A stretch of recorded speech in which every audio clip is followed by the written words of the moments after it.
Hello, ladies and gentlemen. Welcome to our next Relic Reveal video on our way to Our Lady of the Angels Chapel. I'm super pumped about this one. Jay even prepared me a week ago. He said, prepare your heart, Gormley. Your favorite is coming. Saint Thomas Aquinas. Yes, I love this guy. You're going to love this guy. He's a fascinating man. His story hits right in the intersection of church history and European history. It's fascinating. It's weird. It's crazy. I love it. Let's dig in.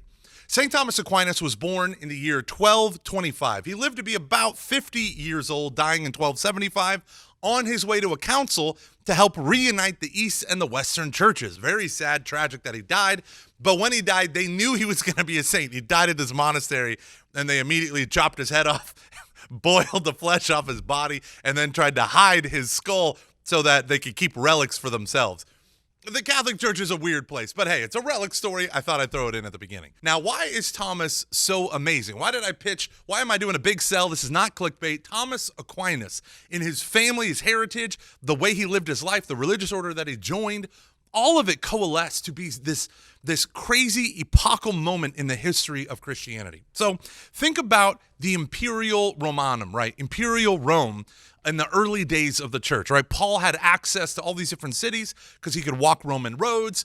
All of this stuff grew up around the Mediterranean. But then up north in Europe come the Visigoths, come the Lombards, come the Germanic tribes that lay waste to a decadent Rome in the 400s. What ended up happening is after the rise of these Germanic tribes throughout Italy, they were barbarian settlers and invaders, right? But over time, this period known as the Dark Ages, when there was no political stability in Western Europe. In Eastern Europe, they still had Constantinople, they still had the reign of Byzantium and all that stuff, but the West fell into the Dark Ages. Now, this matters for us because in the midst of the Dark Ages was born the great movement known as Monasticism, at least in the West. So you got people like the Augustinian canons and the great Augustinian orders of monasteries, and you have the rise of the Benedictines. These men left the world to build monasteries out in the middle of nowhere, right? Small places where a small community of men or women could live and follow God. But what ended up happening is these places became the centers of stability. Stability led to community, led to prosperity, led to towns. Half the towns in Europe ultimately grew out from the villages that surrounded these monasteries, right? My favorite town in Germany, Munich, means monk, right? So you have all of these fascinating historical evolutionary things that are happening. But the shift goes from the Mediterranean to the middle of the continent of Europe. The Lombard family, the Lombard people settled this area. They were related to the Holy Roman Emperor, but it's fascinating to see how all of this history begins to change because now we've shifted out of the Dark Ages into the true Middle Ages. In fact, the High Middle Ages. We have the rise of Oxford and the University of Paris and University of Cologne, the university system. Cities are regrowing. New centers of power are emerging, trade routes, all of this stuff. Stability has come finally to Europe, and now comes the rise of something new. The monasteries were built in the middle of nowhere so that they could pursue the Lord away from the world.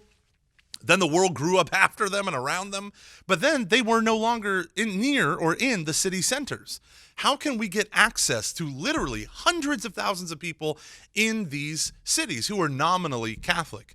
This came to the rise of the mendicant orders, the Franciscans and the Dominicans. Saint Thomas Aquinas and his family embody these major shifts. Thomas's dad is the cousin to the Holy Roman Emperor, the most famous of all, which is a guy named Frederick II. They called him the Stupor Mundi, the wonder of the world. He was a statesman in an age of crusaders, right? The fascinating thing is there was kind of a lot of tension between the Holy Roman Empire, the Holy Roman Emperor in particular, and the Pope, because the Pope up in northern Italy had the Papal States. So there's all this fighting constantly happening.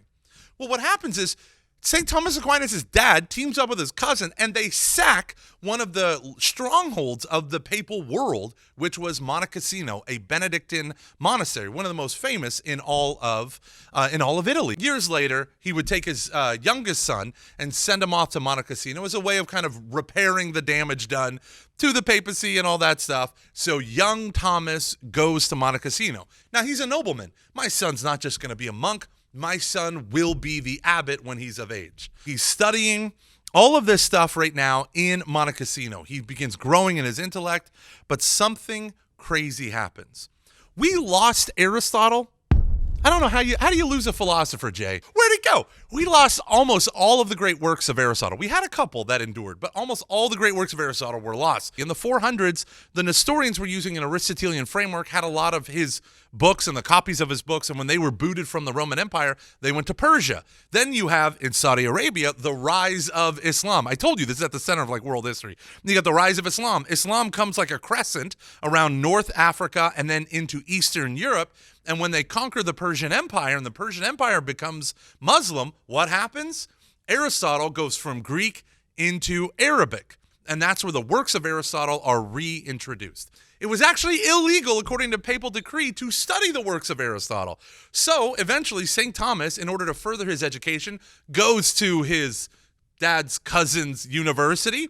There at Naples, he discovers and encounters the works of Aristotle and would become, for the next 800 years, even to today, the greatest commentator on the works of Aristotle. Hands down, no one has surpassed him. Why does this matter? Because here, Saint Thomas Aquinas encounters the Dominican order. Mothers, I said this when we talked about St. Anthony, mothers used to lock their sons in their house when a Dominican or a Franciscan friar would walk through the town because so many people were desperate to join him.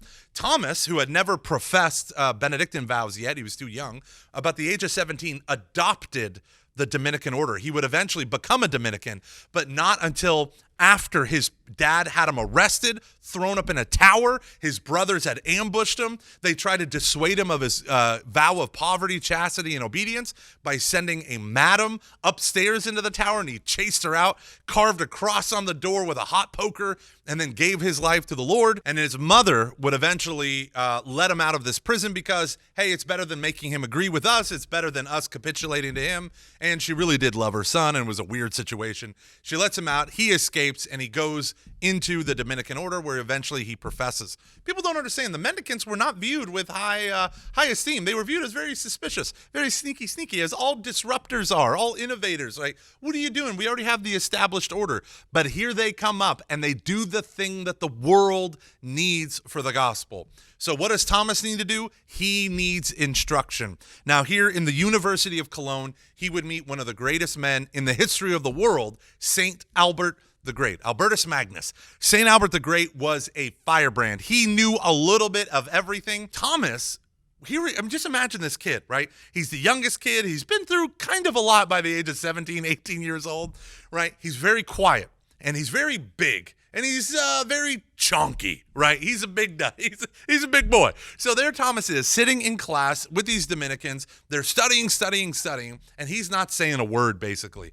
And then eventually it becomes kind of known that this guy, who they mockingly called the dumb ox because he was always quiet and he was so stinking huge, that eventually Albert the Great saw his genius, and he would say this line that has reverberated down through the centuries, which is, "You call him the dumb ox, but soon his bellowing will be heard throughout the whole world." I think that's awesome. Thomas would do so much for the church.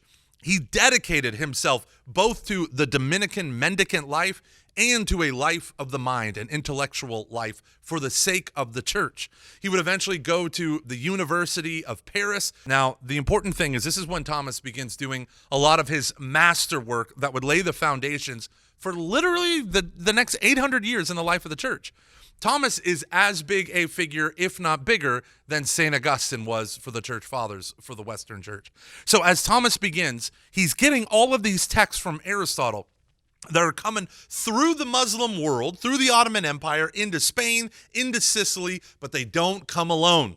They come with their Muslim and Jewish interpreters. The Jewish one is Rabbi Moses Maimonides, and the Muslim one is Averroes and Avicenna. Those are the two really big guys.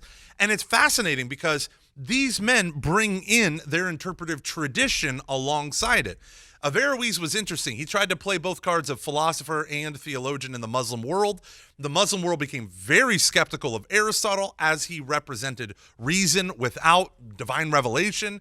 And so it's fascinating because you have this Averroism that begins to creep into Catholicism. And this Averroism essentially like, okay, this is what philosophy can clearly demonstrate as true, but the Bible says this, so they're both true. Right? And so this became known as this weird Averroism. And Thomas, the only time Thomas gets nasty, Thomas is so cool, so calm, so collected. Thomas, he restated his opponent's arguments better than they could state them. That's how he operated always. The only time when it ever creeps in is when he's debating people who are called the Latin Averroists, who are like, no, there's two truths. There's the truth of theology and then the truth of the world. They said philosophy. Today, maybe we would say the natural sciences.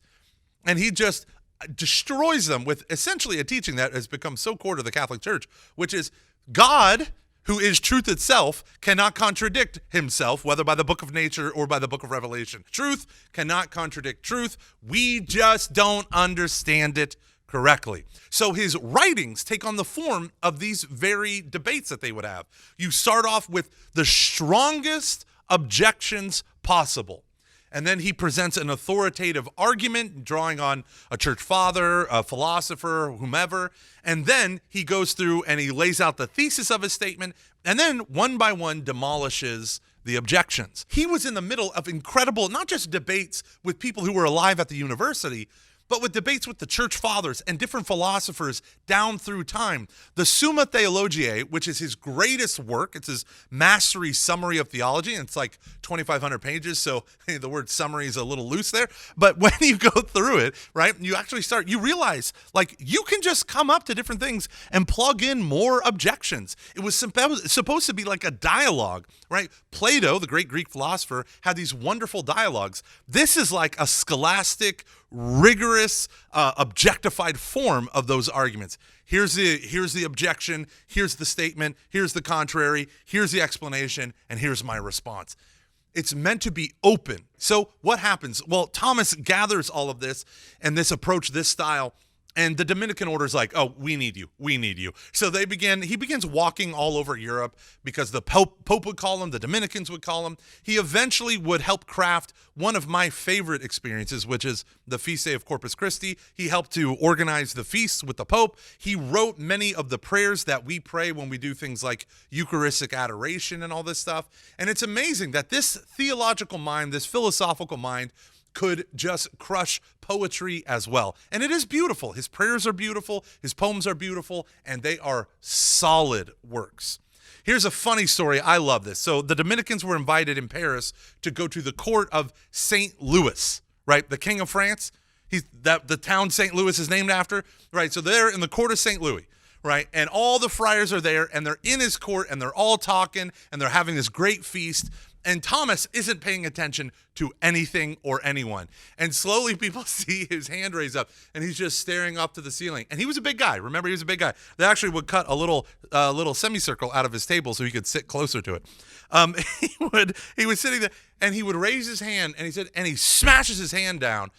And he exclaims like, that answers the arguments of the Cathars or something. Like he's engaging in a heresy dispute in his own head and is refuting them as he goes on. The king, it was very uncourtly to do that, but the king said, listen, okay, Thomas, go, take your bread, go over there, and I'm going to get some reporters, and they'll just record everything you say. Like, let's capture this. It's important what you just did, but you should leave now.